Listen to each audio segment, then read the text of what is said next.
My heels strike the marble floor of the Portland courthouse, each step a thunderclap in the frozen silence. I feel eyes drilling into my back, whispers slithering through the gallery as I walk the longest 50 feet of my life. Reporters lean forward in their seats, notepads poised like weapons. The Langford name scandal unfolds in real time, and I'm center stage whether I want to be or not. I don't turn when I hear my mother's laugh, quiet, cutting, and deliberately timed for maximum humiliation. It's a sound I know too well, the elegant knife she's wielded my entire life. From the corner of my eye, I catch my father shaking his head, disappointment radiating from him in familiar waves. For 32 years I've been Beatrice Langford, the daughter who could never quite measure up. Today, that changes. Today, for the first time, I'm not the one on trial. They are. I take my seat beside federal prosecutor Sandra Miller, arranging my navy blazer with hands I refuse to let tremble. Sandra gives me a subtle nod, one professional to another.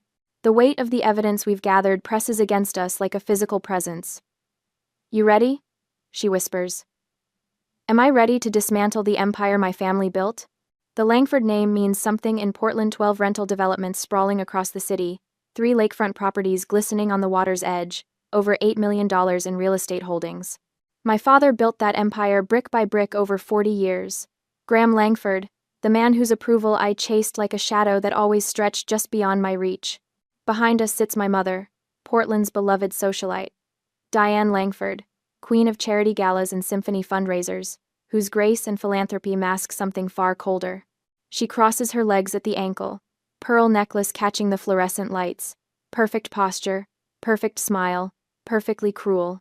And Ethan, my brother, lounges 2 rows back, scrolling through his phone as if this is all a minor inconvenience. 35 years old and still the golden son who could do no wrong. He doesn't even look up when I enter, his dismissal as complete as it was when we were children. My mind flashes back to 2016, the housing downturn that nearly broke us. I remember my father's face, gray with stress as the numbers bled red month after month. I remember stepping in when his health failed, working 18-hour days to keep Langford Holdings from collapse. I remember withdrawing $520,000 of my personal savings money I'd set aside for my own future, and pouring it into the family business like water on dying plants. No contracts, no guarantees. Just faith in my family and the company that bore our name. 3 months later, when the market corrected and profits returned, I sat at our mahogany dining table watching my mother cut into her steak. The knife sliced through with surgical precision, her movements delicate and refined. "The board has concerns," my father said, not meeting my eyes. "About certain financial manipulations." My fork froze halfway to my mouth. "Financial manipulations? You mean the money that saved the company?" "The manner in which it was done," my mother interjected, dabbing her lips with a napkin. "It shows a certain overreach." I looked between them, waiting for the punchline that never came. "I'm being dismissed? After everything I've done?" Mother set down her knife, eyes cold as winter glass. "You were born to follow, not to lead, Beatrice. Some of us simply must accept our place." The words carved into me deeper than any blade. I left that night with nothing but a folder of balance sheets tucked under my arm, proof of my contribution and my dismissal. The silence as I walked out the door was deafening, my identity stripped away with a few careful words. Now, sitting in this courthouse, I meet Sandra's gaze and find something I haven't felt in years. Respect. "Yes," I tell her, voice steady despite the earthquake in my chest. "I'm ready." The courtroom falls silent as Judge Alan McKinney enters. His face gives nothing away as he calls the court to order, neutral eyes surveying the room. I wonder if he can feel it, the weight of what's about to happen. Years of manipulation laid bare for all to see. I can feel my father's eyes on my back, that familiar weight of disappointment that once threatened to crush me. I remember how he'd look whenever I questioned family decisions, that slow blink that dismissed me more effectively than words ever could. From the corner of my eye, I see my mother's subtle adjustments, straightening her already perfect posture, tilting her chin just so. The embodiment of maternal concern masking the architect of 1,000 small undermining comments, each designed to keep me in my place. And Ethan, now finally looking up from his phone, smugness radiating from him like heat.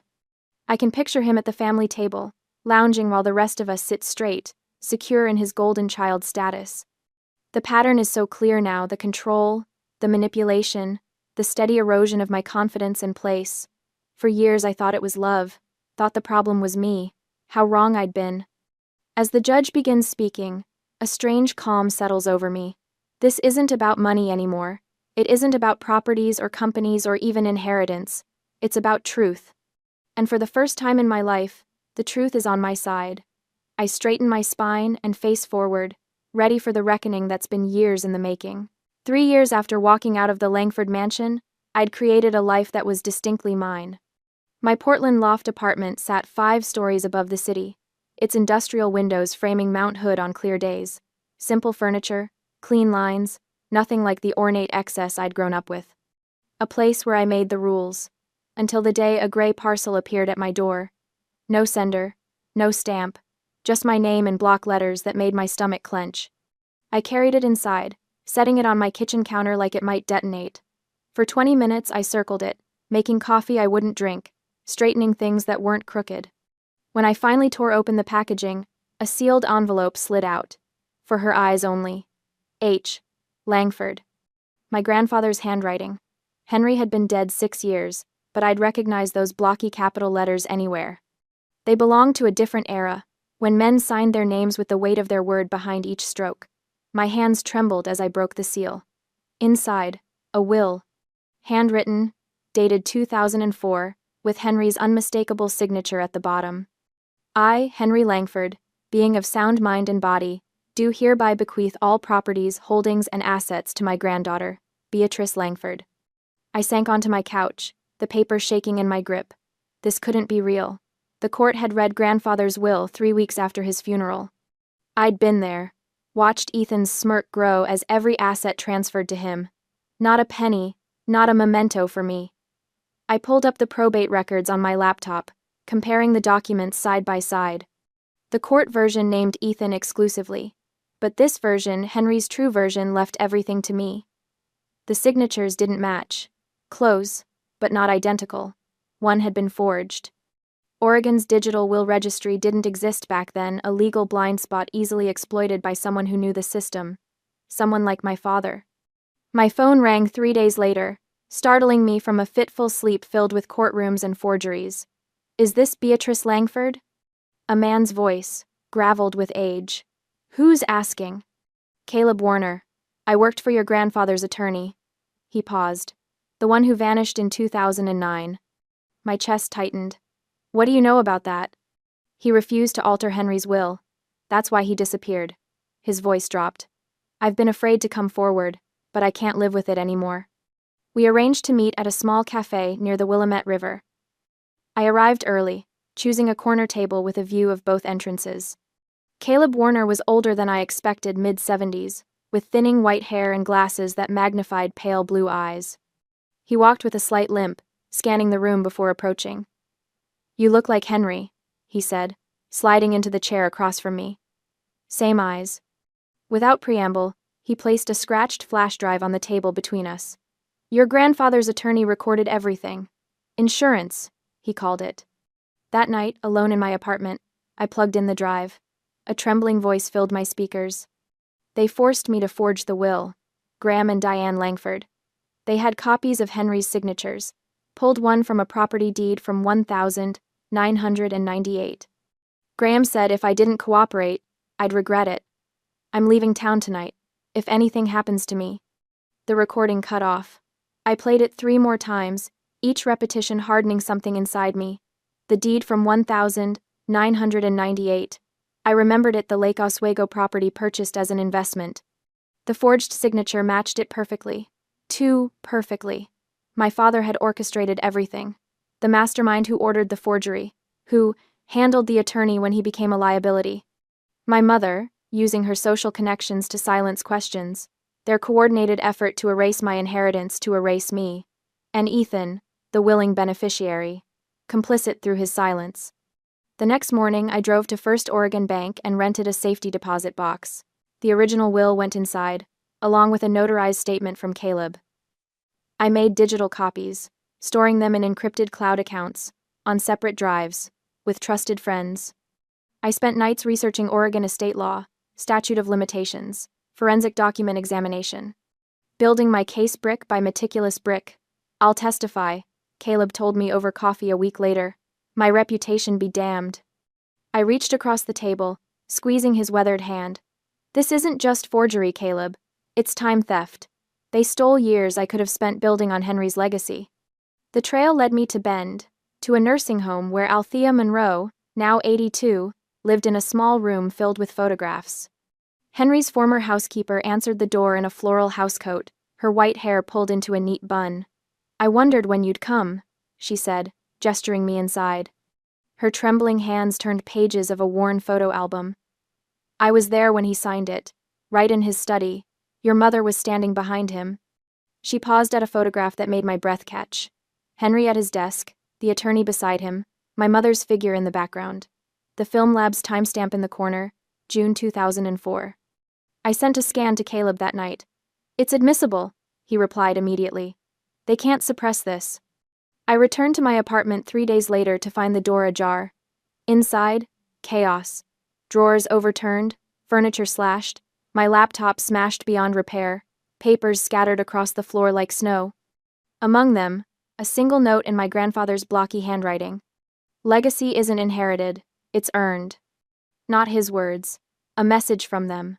A warning of how far they'd go. I gathered the papers with steady hands, no longer trembling.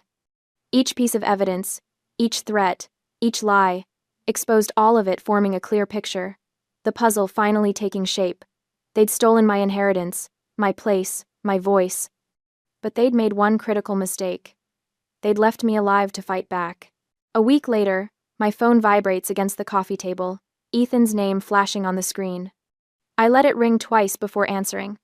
We need to talk about what you've been doing, he says without preamble, his voice tight with something between anger and fear. I lean back in my chair, watching Portland's skyline through my loft window. I'm not doing anything, Ethan. I'm pursuing the truth. Do you have any idea what this is doing to Mom? To Dad? His voice cracks slightly. People are talking, Beatrice. Of course they are.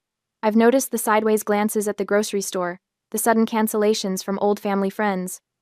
Diane Langford's whisper campaign is operating at full throttle, subtle insinuations about my mental state, carefully crafted rumors questioning my motives. In Portland society, my mother's soft-spoken concern carries more weight than shouted accusations ever could. The Rotary Club disinvited Mom from speaking next month. Ethan continues. 30 years of charity work, and suddenly they're going in another direction. I swallow the bitter satisfaction rising in my throat. That sounds difficult for her. Dad's having people look into your finances. He thinks if you're desperate for money. I'm not desperate for anything except the truth. I cut him off. And I have nothing to hide. What I don't tell him is that Graham's business connections have already started their work. My mortgage lender called yesterday with concerns about my application from 3 years ago. The art gallery where I occasionally sell my photographs suddenly reviewed their consignment agreement.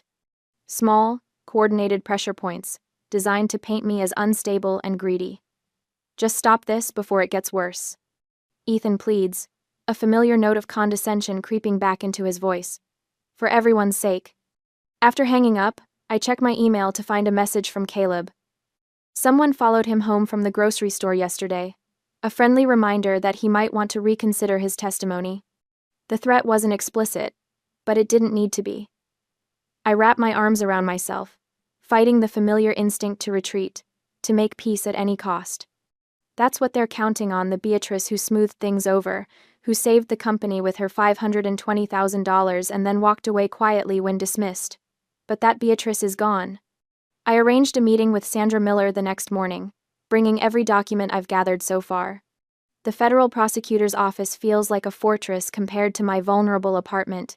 This isn't just probate fraud. Sandra says, studying Henry's original will through reading glasses, if your father threatened your grandfather's lawyer who then disappeared, we're looking at potential federal crimes. I push a manila folder across her desk. I've cataloged everything chronologically. The will, witness statements, financial records from 2004 forward. Sandra raises an eyebrow as she flips through my meticulous timeline. You've been busy. I worked with numbers for years. Patterns matter. I spread out a second set of documents. This is what I found in the company records. Look at the transactions after Henry died. Her finger traces the column of figures. Multiple shell companies, property transfers, all neatly structured to avoid detection. They didn't just forge grandfather's will, they systematically erased any financial connection between him and me. I tap the bottom figure. And they've been doing similar things with other properties for years. Sandra removes her glasses, fixing me with a steady gaze. You understand what you're doing? This isn't just about inheritance anymore. You're mapping a conspiracy. My phone buzzes with a text from Ethan. Meet us at the lodge. We just want to talk. The Langford Lodge at Crystal Lake sits deep in Deschutes County, a private retreat left over from their old resort portfolio. I drive the winding forest road alone, headlights cutting through early evening darkness. My recording app is ready on my phone, tucked into my jacket pocket. The lake glimmers under candlelight through tall windows as I park beside Ethan's Range Rover. For a moment, I sit watching the scene. It looks like a family reunion, rather than an ambush. Inside, they've arranged themselves like a portrait. Diane in her pearls at one end of the table, Graham tired but defiant at the other. Ethan stands pouring wine, his smile too practiced to be genuine. Beatrice, my mother says, rising halfway before settling again. Thank you for coming. Graham clears his throat. We thought it was time to clear the air. Direct conversation is always best, I say, taking the seat across from Ethan, keeping my hands where they can reach the phone. Diane sips her wine. This situation has gotten out of hand. We're worried about you. Your health, Graham clarifies. The stress of these delusions. I notice the folder beside his elbow. What's that? Ethan slides it across the table. A solution. Simple, clean, final. Inside is a single document, a waiver of all claims against the Langford estate, one signature, and it's over. Sign this, and it's all over, Graham says, echoing my thoughts. We'll even establish a trust for you. Not what you imagine you deserve, but enough. I pretend to consider the document. What exactly am I waiving here? Everything, Ethan says bluntly. All claims, all rights to challenge the will, all this nonsense about forgery. She doesn't need to carry Dad's mess anymore, he continues, turning to Graham. You already handled that lawyer, right, Dad? The silence that follows confirms everything. My father doesn't deny it, doesn't even flinch. My mother's fingers tighten almost imperceptibly around her wineglass. I stand slowly, leaving the document unsigned on the table. I'm done pretending. Beatrice, Diane's voice follows me to the door. Family loyalty still means something. I turn back one last time. Yes, it does. That's exactly why I'm doing this. Driving away, I notice headlights among the trees, quickly extinguished. Someone watching. I check that my recording saved properly. Ethan's damning admission now preserved for Sandra. Over the next 2 weeks, my support network proves stronger than I expected. Althea Monroe, despite her failing health, agrees to sign a sworn affidavit about witnessing Henry's will signing. Caleb rejects a substantial bribe from Graham's attorney, recording the offer instead. I'm reopening the case with federal resources. Sandra tells me during our third meeting, what you've built here is extraordinary. Together, we file a formal complaint with the Oregon Bar Association and a petition to reopen probate based on new evidence. The local business journal runs a small piece questioning Langford Holdings' financial practices. I hear Diane's charity board is holding an emergency meeting about their association with her. Graham suffers his first health episode, the day after receiving legal notifications. My phone rings at midnight, Ethan, his voice raw. What do you want? He demands. Just tell us. Name your price. I think about the $520,000 I gave them, about the years of manipulation, about Henry's will hidden from me. I want what grandfather intended. After hanging up, I make a decision I've avoided for years. The next morning, I drive to Mount Calvary Cemetery with white roses clutched in my hand. Henry's headstone is simple gray granite, his name and dates etched in classic font.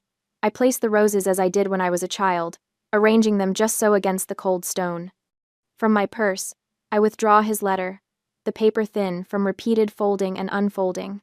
I read it aloud, my voice steady in the quiet morning air. If she stands before you, she has already carried more weight than any man in this family. For the first time since this began, tears come, not tears of pain or anger but something cleansing, healing. The weight of doubt lifts as I embrace the strength he always saw in me. I won't let them erase you, I whisper to his headstone. Or me. Over the following days, Sandra methodically prepares our federal case for court. Evidence organized chronologically, witness statements notarized, Althea's deposition recorded before her health declines further. Our court date is set for 3 weeks later. I buy a new suit, practice my testimony in the mirror, build my resolve like a wall stone by stone. All the pieces are falling into place, the quiet before the storm. The night before our court date, a manila envelope appears under my apartment door. No sender, no markings. Inside is a single photograph of Henry's study at the family mansion. Something is circled in red, marker the painting behind his desk, the one of Mount Hood at sunset. I study it closer and see what I never noticed before. The slightest misalignment, the hint of something behind it. A safe. A hidden safe I never knew existed. If there's evidence still in that safe, it could be the final piece we need. But obtaining it means breaking into the family mansion impossible, dangerous, and potentially illegal. I stare at the photograph for a long moment before picking up my phone. Sandra, I say when she answers. There's something else. The warrant for the Langford mansion arrives at dawn, a testament to Sandra Miller's efficiency. I stand on the sidewalk watching federal marshals gather, their navy jackets stark against the pale morning sky. My heart hammers against my ribs as Sandra approaches, manila folder tucked under her arm. Ready? She asks, echoing our courthouse exchange from weeks earlier. This time, my hands don't tremble. More than ever. The family estate looms before us, its limestone facade no longer intimidating but merely stone and mortar. The marshals fan out across the property as Sandra rings the bell. Long seconds pass before the door swings open to reveal my father, bathrobe hastily belted at his waist, sleep still clouding his eyes. The shock that transforms Graham Langford's face when he spots me is worth every sleepless night of the past 3 months. His mouth opens, closes, then opens again, the great orator suddenly speechless. Federal warrant to search the premises, Sandra announces, extending the document. Step aside, Mr. Langford. Behind him, my mother appears on the stairs, her silk robe perfectly arranged despite the early hour. Only the slight twitch at the corner of her eye betrays her shock. Diane Langford has spent a lifetime perfecting her composure, but even perfection cracks under enough pressure. Beatrice, she says, voice smooth as polished stone. What exactly do you hope to accomplish with this theater? I meet her gaze without flinching. The truth, Mother. Nothing more. The marshals move through the house with practiced efficiency. I lead them directly to Grandfather Henry's study, my footsteps sure despite the years since I've walked these halls. The familiar scent of leather-bound books and cedarwood hangs in the air, unchanged by time or betrayal. There. I point to the hunting scene that dominated the wall behind his desk. Behind the painting. The marshal carefully removes the heavy frame, revealing the wall safe I'd only learned about 3 days ago. My father's face drains of color as he realizes what's happening. You need a combination, he says, voice strained with false confidence. I step forward, fingers hovering over the dial. The 14th of May, 1990. My birth date. The only date Grandfather would use for something this important. The safe that holds his secrets was always meant for me to find. The lock clicks open on the first try. The family attorney arrives 20 minutes later, breathless and disheveled. His arguments bounce harmlessly off Sandra's calm recitation of the warrant's parameters. In the dining room, my father clutches at his chest, claiming heart palpitations to delay his testimony. Mother has retreated to her study, phone pressed to her ear as she calls in favors from board members, politicians, anyone with leverage over the investigation. Your brother's on the move, Caleb reports when he calls. Tried to visit Althea at the nursing home an hour ago. My stomach tightens. Did they let him in? Staff was warned. They turned him away. Caleb pauses, his voice dropping. They're getting desperate, Beatrice. Watch yourself. The safe yields treasures beyond my expectations. Grandfather's handwritten journal chronicles conversations about the inheritance, his careful script detailing suspicions about my father's intentions. Letters between Henry and his lawyer express growing concerns about interference in his estate planning. Photos of family gatherings bear dates, contradicting the official timeline my parents had presented to the court. But the real prize is a small USB drive tucked in the back corner, Sandra's tech specialist confirms it contains company financial records from 2004. But also before that, the year the lawyer disappeared and the records were allegedly lost in a server crash. There's an audio file, the specialist says, connecting the drive to his laptop. The room falls silent as my grandfather's voice fills the air, steady and clear despite his age. This recording serves as verbal confirmation of my wishes. In the event of my death, all assets and holdings of Langford Estates shall pass to my granddaughter, Beatrice Langford. She alone has demonstrated the integrity and vision to carry forward what I've built. Something breaks loose inside my chest, vindication after years of doubt. The next morning, the local newspaper runs a front-page article quoting sources close to the family, portraying me as unstable and vindictive. The story claims I abandoned the family business during a critical period, conveniently omitting my $520,000 contribution that saved it from collapse. They're running the playbook, Sandra observes, scanning the article. Character assassination, social isolation, institutional pressure. Society friends who once welcomed me now cross the street to avoid conversation. Emails circulate questioning Caleb's credibility as a witness. Political connections reach out to Sandra's superiors, suggesting the case lacks merit and wastes department resources. But the tide begins to turn when 3 former Langford Holdings employees step forward with sworn statements about my role in saving the company. The accounting firm confirms the existence of my $520,000 loan, producing documentation my parents claimed was lost. Sandra arranges a press conference with the Department of Justice, transforming what began as a private inheritance dispute into a matter of public record. Caleb's meticulous documentation reveals a pattern of legal manipulation stretching back years. At the nursing home, Althea's condition deteriorates, but her mind remains sharp. Her nurse helps record video testimony, preserving her account of the will signing for the court. She was always there, Althea says in the recording, her papery hands smoothing an imaginary tablecloth, standing behind him while he signed, making sure he did what they wanted. 2 board members resign from Langford Holdings, citing personal reasons. A bank audit flags questionable transactions in Ethan's accounts. Diane's charity organization launches an internal review after questions arise about financial discrepancies. Judge McKinney denies my parents' motion to delay proceedings, his order citing compelling evidence of potential elder abuse. The family's carefully constructed reputation unravels thread by thread. I spot them in the courthouse parking lot, mother and father, heads bent close together, voices raised in a way they would never allow in public. Father jabs a finger in mother's face, his words carrying across the asphalt. You said no one would check the signatures. Later that week, Ethan makes a scene at a downtown Portland club, drinking heavily and shouting obscenities at anyone who mentions the family name. The family attorney requests a private meeting with Sandra, sliding a settlement offer across the table that acknowledges some of my claims while protecting my parents from criminal charges.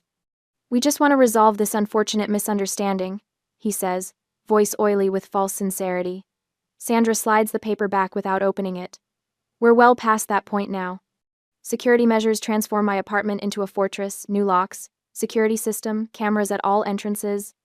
The court date moves up due to Althea's declining health, accelerating our timeline. They're desperate, Sandra warns during our final evidence review. Be careful. I nod, surprising myself with the calm certainty I feel. Grandfather always said truth has patience. The night before court, my phone rings at midnight. Caleb's voice crackles with barely contained excitement. I found something in the archive. The missing lawyer's final case notes. He recorded Graham threatening Henry directly. This connects intent to action, Beatrice. My breath catches as the implications crystallize. Send it now. The document arrives by secure courier an hour later. My hands shake as I read the lawyer's detailed account of witnessing my father threaten my grandfather over the will. The final piece that transforms our case from inheritance dispute to criminal conspiracy. They didn't just steal from me. I whisper into the empty room, shock rippling through me. They threatened him. Federal charges now loom inevitable, regardless of the probate outcome. As dawn breaks on court day, I stand before the mirror, straightening my blazer with steady hands. The woman who stares back bears little resemblance to the one who trembled in this courthouse months ago. Her eyes hold no doubt, her shoulders no burden of shame. Today, truth finally takes the stand. The courtroom brims with whispers and camera clicks, a pressure cooker of anticipation. I enter through the heavy oak doors with measured steps, so different from the uncertainty that plagued me when this all began. My navy blazer, selected with purpose this morning, feels like armor against what's coming. On the opposite side, my family presents their united front. Graham, looking older than his 68 years, sits with his fingers laced together too tightly. Diane's pearls gleam under the fluorescent lights as she whispers something to Ethan. Their attorney Richards, a shark in an expensive suit, leans across the aisle as I pass. "You're about to be destroyed, Miss Langford," he murmurs, just loud enough for me to hear. I meet his gaze without flinching. "I'm not here to destroy anyone, I'm here for the truth." The words surprise even me with their clarity. This isn't about revenge, it never was. It's about setting right what was wrongfully taken. Sandra Miller sits beside me, arranging evidence folders with methodical precision. Her confidence steadies me as Judge McKinney enters and the court rises in unison. The first day proceeds according to their script. Witness after witness parades to the stand, each one painting me as unstable, incompetent, ungrateful. Former board members whose names I barely recognize describe erratic decision-making. Family friends testify to my concerning behavior with rehearsed concern. Ethan takes the stand in the afternoon, his performance almost impressive. Tears glisten in his eyes as he describes trying to protect the family legacy from my reckless management. My brother, who never attended a budget meeting, who couldn't name 3 properties in our portfolio, suddenly portrays himself as the company's savior. My mother follows with her practiced performance of maternal concern. "We only wanted what was best for Beatrice," she says, touching her throat with manicured fingers. "She was never suited for leadership, despite our hopes." Graham testifies last, his voice gravelly as he explains how every decision was necessary for company survival. The courtroom absorbs his words like gospel, Portland's real estate legend defending his empire against an ungrateful 6x2 daughter. Richard smirks throughout, his confidence radiating across the aisle. By evening adjournment, whispers follow me through the courthouse corridors. Poor, deluded Beatrice, fighting her own family for nothing. I slept exactly 4 hours that night. The following morning, Sandra rises from our table. The prosecution calls Sandra Miller to the stand. Not as an attorney now, but as a witness. An unusual move that causes a ripple of confusion through the gallery. "Miss Miller, please present your findings regarding Langford Holdings LLC," Judge McKinney instructs. Sandra activates a projector displaying a meticulous timeline. "What you're seeing is the documented history of Langford Holdings from 2004 through 2019. She presses a button. A recording fills the courtroom. Ethan's voice, slightly muffled, but unmistakable. "Dad already handled that, lawyer." Then Graham's deeper tone. "We just want to protect the family name." The atmosphere shifts like the weather before a storm. Richard stands to object, but Sandra is already advancing to her next exhibit. "Your Honor, I present the video deposition of Althea Monroe, taken 2 weeks ago." Althea appears on screen, her 82-year-old hands trembling slightly as she recounts witnessing Henry Langford sign his original will in 2004. "Miss Diane was standing behind him the whole time," she says, watching every move like a hawk. Photographs appear next, timestamped images confirming Althea's testimony. Then financial records showing my $520,000 loan and the board meeting minutes from my dismissal 3 months later. Judge McKinney leans forward, his interest visibly piqued. "For the record," he states, "this court acknowledges prior acquaintance with the decedent Henry Langford. I see no conflict of interest." Neither side raises objections. His questions become increasingly pointed as the evidence unfolds, revealing a deeper understanding of my grandfather's intentions than I'd anticipated. When Sandra calls her surprise witness Jessica Barnes, former assistant to my grandfather's missing lawyer, the family's facade begins crumbling visibly. Jessica describes documents destroyed under pressure and threats made in hushed tones. Caleb follows with recovered case notes. The technical expert demonstrates forged signatures with overlay projections that leave no room for interpretation. Banking records reveal suspicious transfers occurring days after Henry's death. Each piece builds upon the last with devastating precision. Richard's objections grow more desperate as the hours pass. By afternoon, even he seems to recognize the inevitable. "Your Honor," Sandra says. We present our final exhibit, a handwritten letter from Henry Langford to his granddaughter. She reads the words I've carried in my heart. If she stands before you, she has already carried more weight than any man in this family. My mother's composure finally shatters. Her fingers grip her pearls so tightly I fear they'll snap. Graham clutches the table edge, his complexion ashen as his health visibly falters. Ethan stares at the floor, unable to meet anyone's eyes, not even mine. The judge reviews the evidence one final time, his expression contemplative. This case isn't complicated, he says finally. It's criminal. His verdict comes swiftly. All holdings of Langford Estates restored to me, with defendants charged with forgery and obstruction of justice. Criminal charges referred to the district attorney's office for further prosecution. As the court adjourns, I catch my mother's shocked whisper to Graham. You promised this would never happen. Outside the courtroom, Ethan blocks my path, desperation etched across his face. You've ruined everything. The accusation holds no power anymore. No, I tell him quietly. You did that yourselves. Judge's final statement addresses the elder abuse elements specifically, recognizing my grandfather's clear intentions and my efforts to uncover the truth. The gavel strikes with finality, its echo reverberating through the now silent room. I exhale slowly, the weight of years lifting from my shoulders. There's no triumph in watching my family's disgrace, only relief that truth has finally prevailed. Sandra places her hand on my shoulder. Henry would be proud. For the first time since this began, I believe that might be true. The national news vans have finally disappeared from the courthouse steps. 3 months after the verdict, my name still appears in legal journals and whispered conversations at Portland galas I no longer attend. Graham surrendered his real estate license 2 days before a massive stroke left the right side of his body paralyzed. Diane vanished from charity boards without explanation, retreating behind the walls of a much smaller house in Lake Oswego. And Ethan Golden Boy no more now hammers nails into foundation frames in Bend, building modest homes in the very town where Langford Holdings once constructed only luxury properties. The irony isn't lost on me. I drive the familiar winding road to Crystal Lake as evening settles across the water.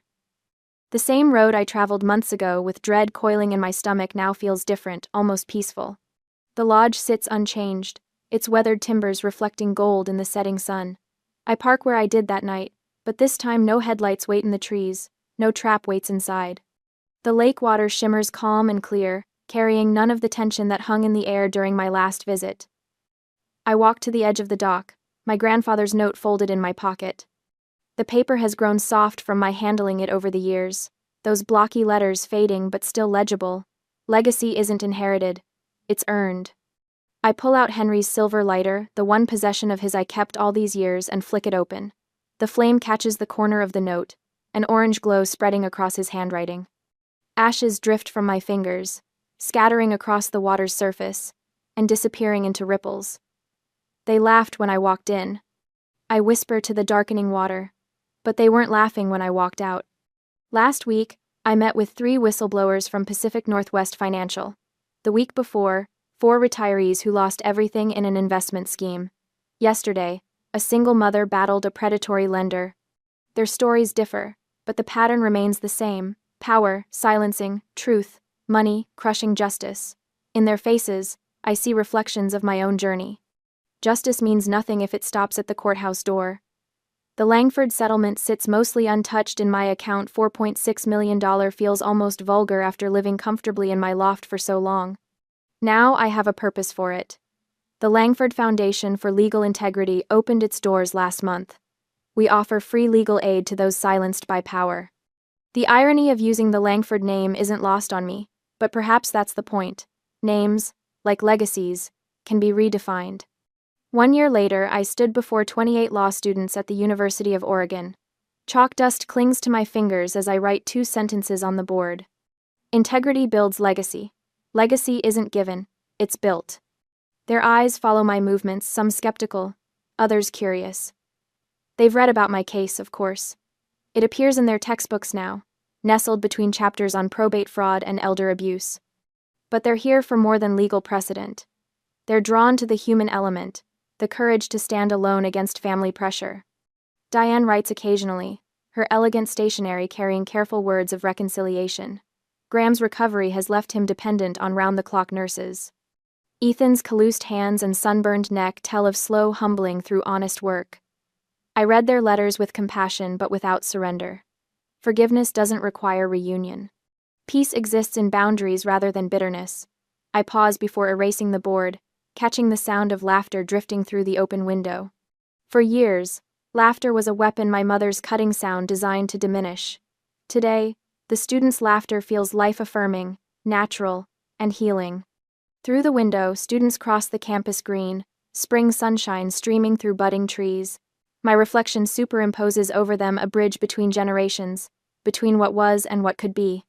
For the first time in years, the quiet doesn't ache, it heals. Legacy isn't inheritance but impact. The circle completes itself, from silenced daughter to empowered teacher. I catch myself smiling, not the Beatrice Langford smile of my youth, but something genuine. Something real. Something Henry would recognize.